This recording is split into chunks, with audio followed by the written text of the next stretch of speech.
ఈ వ్యక్తి ఒక షాప్ ఉందంట ఇతనికి. షాప్ దగ్గరికి ఎవరొచ్చినా సరే వాళ్ళతోటి నీకేదో అక్రమ సంబంధం ఉంది, రిలేషన్ ఉంది అని వైఫ్ టార్చర్ పెడుతుందంట. సో డైవర్స్ కావాలని అడగటం జరిగింది. అతను మ్యూచువల్ కన్సెంట్కి ఒప్పుకుని డీడీ రూపంలో అమౌంట్ కూడా పే చేయటం జరిగిందంట కోర్టు ఆర్డర్ ప్రకారం. అమౌంట్ తీసుకున్న తర్వాత నేను విడాకులు ఇవ్వను, నాకు నా భర్త కావాలని చెప్పి కోర్టులో చెప్పిందంట. దాని మూలాన కేసు కొట్టేశారు. సరే భర్త కావాలన్నావు కదమ్మా, కాపురానికి రా అంటేనేమో కాపురానికి రావట్లేదంట. విడిపోయి 7 సంవత్సరాలు అవుతుంది ఇప్పటికి. ఈమె వెళ్ళిపోయేటప్పుడు ఇంట్లో నుంచి ఒక 5 లక్షల క్యాషు, ఇంట్లో ఉన్న సామాను మొత్తం తీసుకెళ్ళిపోయిందంట. ఎన్నిసార్లు రమ్మని చెప్పినా కూడా రావట్లేదంట. ఇతను చూసి 7 సంవత్సరాలు విసిగిపోయి ఇప్పుడు ఇతను డైవర్స్కి ఇనిషియేట్ చేశాడంట మళ్ళీ. ఇప్పుడు ఇతను డైవర్స్కి వేస్తే నేను డైవర్స్ ఇవ్వను, నేను నా భర్తతో కలిసి ఉండాలనుకుంటున్నాను, నాకు నా భర్తే కావాలని అడుగుతుందంట. అతనేమో నాకు వద్దు బాబోయ్, నాకు విడాకులు ఇప్పించండి అంటున్నాడంట. అసలు డైవర్స్ వచ్చే అవకాశం ఉందా లేదా? ఆల్రెడీ నేను మనీ ఇచ్చేసున్నాను, అది తీసుకుని కూడా ఆమె అబద్ధం చెప్తుంది. ఇప్పుడు దీని నుంచి నేను ఎలా బయటపడాలి? ఇది ఆయన సమస్య మేడం. ముఖ్యంగా ఆయన అమౌంట్ ఇచ్చి కూడా 7 ఏళ్ళు అయిపోయిందంటాడా సార్? ఆవిడ అమౌంట్ తీసుకోలేదనింది కదా, అలా జరిగి కూడా 7 ఇయర్స్ అయిపోయింది. 7 ఇయర్స్ అయిపోయింది.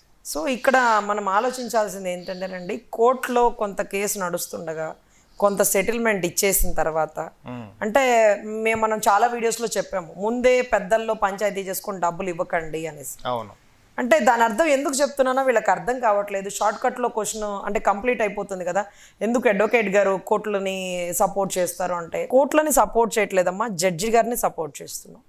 ఇక్కడ ఏమవుతుందంటే, ఇప్పుడు చూసారు కదా ఈ కేసులో, మీరు విన్నారు ఏమంటే, ముందే డబ్బులు ఇచ్చేసాడు జడ్జి గారు. ముందుకు వచ్చి విడాకులు ఇద్దరికి ఇష్టమేనా అంటే ఇష్టమే అంటే అయిపోయిండేది, సంతకం పెట్టుండేది. అక్కడికి వచ్చాక నాకు నా భర్త కావాలంటుందట. ఇప్పుడు మ్యూచువల్ మీద విడిపోయేటప్పుడు ఒకరికొకళ్ళు ఏమైనా ఇచ్చిపోతలు ఉన్నాయా అంటే ఏం అక్కర్లేదండి, మేమిద్దరం ఇష్టపూర్వకంగా విడిపోతున్నాం అంటారు. లేదు మాకు అన్యాయం జరిగిందండి అంటే, అన్యాయం జరిగింది వాస్తవమే కదా, మరి బిడ్డలు ఉన్నారు కదా, మీరు ఒక 7 లక్షలు ఆవిడకి ఇవ్వాల్సి ఉంటుందని జడ్జి గారు చెప్పారనుకోండి, అప్పుడు డీడీ రూపంలో ఆవిడకి వెళ్తుంది. ఇది డీడీ రూపంలోనే ఇచ్చారని, డీడీ రూపంలో ఇచ్చారు. సో ఎవిడెంటరీ ఉన్నప్పటికీ ఇక్కడ ఏమవుతుందంటే, నాకు నా భర్త కావాలంటే జడ్జి గారు అడుగుతారు, ముందు కొట్టు వెనక్కొట్టు, డబ్బులు వెనక్కొట్టు, నీకు నీ భర్త కావాలంటే వెళ్ళి కాపురం చేసుకోండి. డబ్బులు తీసేసుకొని భర్త కావాలా వద్దా అని నువ్వు ఇప్పుడు నిర్ధారించుకుంటే ఎట్లమ్మా? ఇప్పుడు ఎక్కడో 7 లక్షలు అప్పో దేసి తెచ్చాడు, అబ్బాయి డబ్బులు అబ్బాయికి వెనకిచ్చి కాపురానికి వెళ్ళంటే ఇవ్వదట. నా భర్త కావాలని డబ్బులు వెనక్కి అంటుంది. ఏమో పోండి, విడాకులు అయితే క్యాన్సిల్ అని చేసి పక్కన పడేశారు జడ్జి గారు. సో అప్పుడు ముందే మనం డబ్బులు ఇవ్వకుండా ఒక జాగ్రత్త పడి ఉండేవాళ్ళం కదా. నువ్వు సంతకం పెట్టాలా, నువ్వు పెట్టి ఇప్పుడే కొట్టేస్తారు, పెట్టిన తర్వాత వెంటనే డీడీ ట్రాన్స్ఫర్ అవ్వాలి. ముందే ఎంత అమౌంట్ ఇచ్చేసుకుంటే వాళ్ళు ఇలాగే అడ్డం తిరుగుతారు. ఎప్పుడైనా మనకి తెలిసిందే కదా బడి, అంతా ఇచ్చేస్తుంటే ఏరు దాటాక తెప్ప తగలేస్తారంటారు చూడండి. దేని మీద వచ్చి మనం ఏరంతా దాటామో దాన్ని తగలేస్తే వెనకాలోడు రాకుండా పోతాడని. సో అటువంటి కుట్రపూరితమైన చర్యలు అనమాట. అందుకనే చాలా వరకు నేను పోలీస్ స్టేషన్లో పంచాయతీలు, పెద్దల పంచాయతీలు ఇవన్నీ ఒప్పుకోను. జడ్జి గారి సమక్షంలోనే జడ్జి గారు నిర్ధారిస్తారు. ఈ మధ్యకాలంలో కూడా మనకి మార్కాపురం దర్శి పరిసర ప్రాంతాల్లో ఒక కేసు వచ్చిందండి. అబ్బాయిది అద్దంకి, అమ్మాయి కట్నం ఒక 15 లక్షలు ఇచ్చారట. 7 లక్షలు ఇచ్చారో మరి 15 లక్షలు ఇచ్చారు, ఎంత ఇచ్చారో.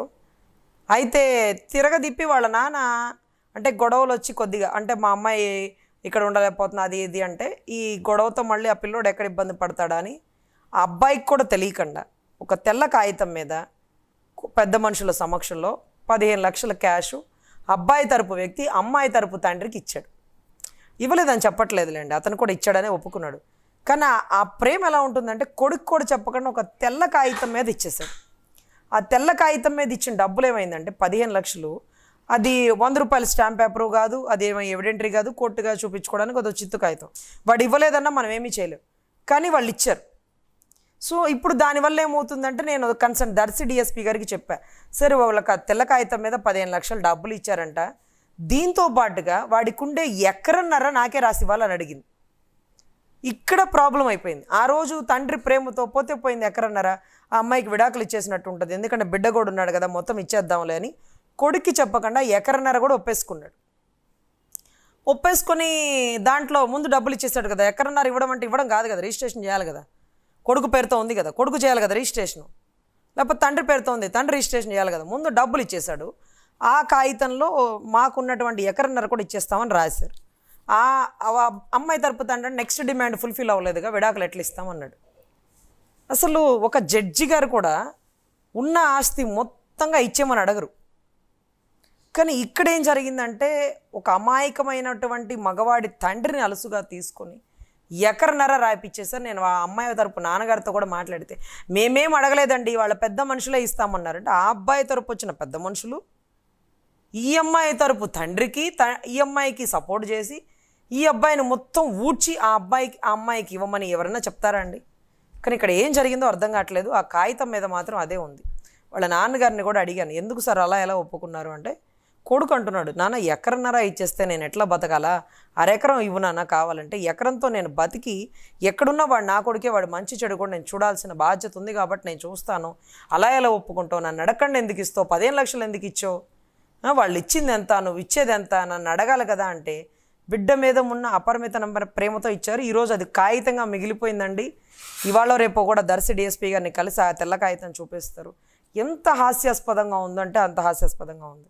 అమ్మ ఇప్పుడు విడాకులు ఒప్పుకోదు, లేకపోతే ఎకర నడిస్తే ఒప్పుకుంటుంది. నేను అప్పటికీ చెప్పాను, మీ నాన్న మాట ఇచ్చాడు కదరా, చేసేదేముంది అంటే, నేను ఇవ్వను మేడం, 10 లక్షలు 15 లక్షలు అంటదా, పోనేండి ఇచ్చినట్టుగా ఉంది కదా అని. అది కూడా తెల్ల కాగితం మీద ఉంది. ఏమన్నా డీడీ తీసి ఇచ్చాడా లేదంటే క్యాష్ మొత్తం తీసుకొచ్చి ఇచ్చాడంట. అయితే అతను ఒప్పుకున్న వాయిస్ రికార్డ్ అతను నాతో ఒప్పుకున్నారనమాట. వాళ్ళ నాన్నగారితో మాట్లాడా, సార్ 15 లక్షలు తీసుకున్నారు కదా, మరి అది ఎట్లా సార్, విడాకులు ఇవ్వాలి కదా, మరి మీరు అమౌంట్ తీసుకున్నప్పుడు పెద్దల్లో కూర్చొని, మీరెవరమ్మా పెద్దల పంచాయతీ సమక్షంలోనే ఇచ్చారు, ఎకరన్నర కూడా ఇవ్వాలి కదా, అది కూడా ఇచ్చాక చేయిస్తాం, ఇవ్వమని ఎకరన్నారా కనీసం వదిలేసి సరిపోయిందా అని. అదేంటి సార్, ఒక బిడ్డ మీద బాధ్యత తల్లికి తండ్రికి ఇరుపక్షాల్లో ఈక్వల్గా ఉంటుందని పక్క దేశాలన్నీ చెప్తాయి. కానీ ఒక్క భారతదేశంలో మాత్రం ఎంత కట్టినా సరే అబ్బాయి తరపు తండ్రి బాధ్యతగా వాడి ఎకరన్నర మొత్తం కట్టాలని చెప్పింది. సో ఇక్కడ జరిగే దాంట్లో మెయిన్ ఏంటంటేనండి, ఇప్పుడు డిఎస్పీ గారు పిలిపించిన ఎకరన్నర దాని గురించి ఇది ఒక ఏమంటారంటే చీటింగ్ అనమాట, చీట్ చేయడం. అమాయకమైనటువంటి మగవాడి తండ్రిని తెలివిగల్ల ఆడపిల్ల తండ్రి మోసం చేశాడనే భావించాలి. దీంతో పాటుగా అబ్బాయి తరపు బంధురికాలు పెద్ద మనుషులు కూడా మోసం చేశారనాలి. ఇక్కడన్నా ఉందండి, మొత్తం ఊడ్చి ఎవరన్నా ఇస్తారా చెప్పండి? జడ్జి గారు ఇవ్వమంటారా? నడి రోడ్డు మీద వాడిని నుంచో పెడతారా? రేపు వాడు ఇంకొక పెళ్లి చేసుకోవాలో లేకపోతే ఈ బిడ్డకి మంచి చెడు చేయడానికైనా ఒక సోర్స్ ఉండాలో, ఎకరన్నరతో ఆ బిడ్డని బతికిచ్చేస్తాడా? ఇప్పుడు బంగారు గుడ్లు పెట్టే బాతుని ఒకసారి తింటే ఉపయోగమా, రోజు కూడా తింటే ఉపయోగమా? 15 తీసుకున్నారు, బిడ్డ పేరుతో డిపాజిట్ చేసుకోమనండి. అరెకరం ఇచ్చినా ఇవ్వకపోయినా ప్రతి నెల బిడ్డకి చదువుకి అవసరమని తండ్రిగా కట్టమనండి. రేపు ఈవిడ ఇంకొకరిని చేసుకుంటుంది సార్, ఈవిడికి భర్తగా ఇంకొకడు వస్తాడు కానీ బిడ్డకి తండ్రిగా రాలేడుగా. ఎందుకు ఇలాగా ఒకళ్ళనొకళ్ళు చీట్ చేసుకుంటారో అర్థం కాదు. సో ఇటువంటి పరిస్థితుల్లో మనం వీళ్ళకి ఇచ్చే సలహా కూడా ఇంచుమించుగా ఇలాగే ఉంటుందండి.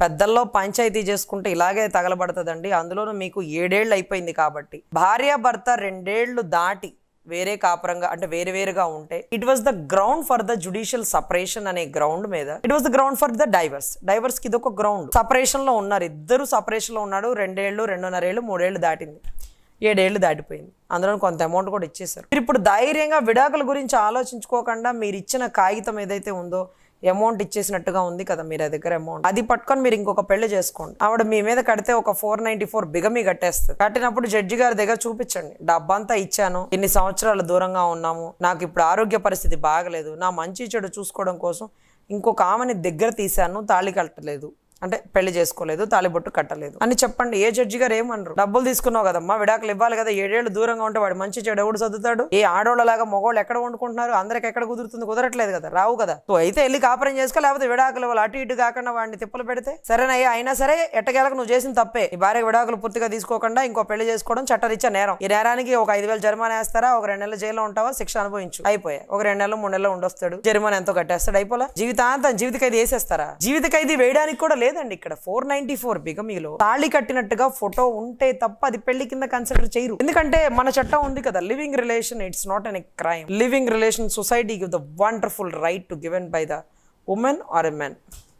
సో ఇటువంటి విషయాల్లో మనకి మెయిన్ థింగ్ ఏంటంటే, మీరు ధైర్యంగా ఇంకొక పెళ్లి చేసుకోవచ్చు. పెళ్లి అనే పదం పక్కన పెట్టి మీరు ఆవిడతో బిడ్డను కనొచ్చు, ఆవిడకి చట్టరీత్యా హక్కులు కల్పించవచ్చు, ఆధార్ కార్డులో ఆమెని అంటే రేషన్ కార్డులో ఆమెని భార్యగా చూపించుకోవచ్చు, అన్నీ చేసుకోవచ్చు అండి.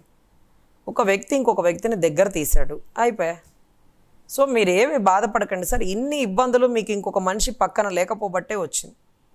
కానీ మీరు చెప్పండి, నాకు అర్థం కాదు, మీరు షాప్లో రోజు 100 మందిని కలుస్తూ ఉంటారు, కలిసిన వాళ్ళతో ఏదో ఒకటి పులిహోర కలపకంటే మళ్ళీ క్లయింట్లు రారు కదా, లైక్ క్లయింట్లు అంటే మా భాష, మీకు కస్టమర్లు రారు కదా. ఇప్పుడు వచ్చిన వాళ్ళతో ఈ బజార్లోనేనండి మీరు ఇల్లు, కొత్తగా వచ్చారా, ఓకే ఓకే ఇక్కడ దగ్గరేనండి, అన్ని విషయాలు ఉండదు. ఒకవేళ మీరు రాలేకపోతే ఫోన్ చేయండి, మేము మా కుర్రోడితో సరికిచ్చి పంపిస్తాం. మీ వారేం చేస్తారు, గవర్నమెంట్ ఎంప్లాయ్, అవునండి మనకి చాలామంది కస్టమర్స్ ఉన్నారు అని ఒక జెంట్ షాప్లో అమ్మే వ్యక్తి ఒక లేడీతో మాట్లాడతాడు. అంత మాత్రాన ప్రతిదీ పులిహోర అవ్వదు కదా. సో వీళ్ళు ఇలా అనుమానిస్తారు. అయినా ఈ కాలంలో ప్రతిదీ కెమెరా ఉంది, ఎందుకంటే షాప్లోంచి ఏదైనా వస్తువులు బయటకు వెళ్ళిపోతాయేమో అనే ఉద్దేశంతో. ఆవిడకి అంత డౌట్గా ఉంటే వాయిస్ రికార్డింగ్ కెమెరా పెట్టుకొని ఉండాల్సింది.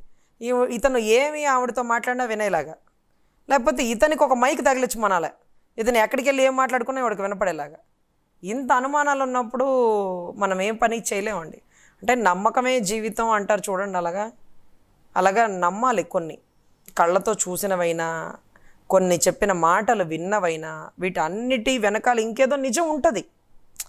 అన్నీ అండర్ ఎస్టిమేషన్ వేయకూడదు కదా మన ఉద్దేశం ప్రకారం. సో ఈ క్లయింట్కి చాలా అన్యాయం జరిగిందండి పాపం. 7 ఏళ్ళ నుంచి దూరంగా ఉండడమే అతను నిజంగా చాలా బాధలన్నిటినీ ఫేస్ అయినట్టే. సో ఇప్పుడు అతనికి ఇచ్చే సలహా, అతన్ని మనల్ని డైరెక్ట్గా మీట్ అవ్వమని చెప్పండి సార్, నా నెంబర్ అతనికి డిస్ప్లే ఇవ్వండి. లీగల్గా ఎలా చేస్తే తను ఇంకొక పెళ్లి చేసుకోవడానికి పాసిబిలిటీస్ ఉంటాయో నేను చెప్తాను.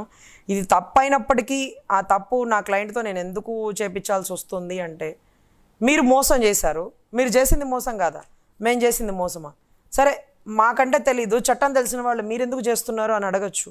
కానీ ఒక వ్యక్తి ప్రాణం కాపాడుతున్నాం. ప్రాణం కంటే మించింది ఏంటంటేనండి, అంతకు మించిన ఆలోచన.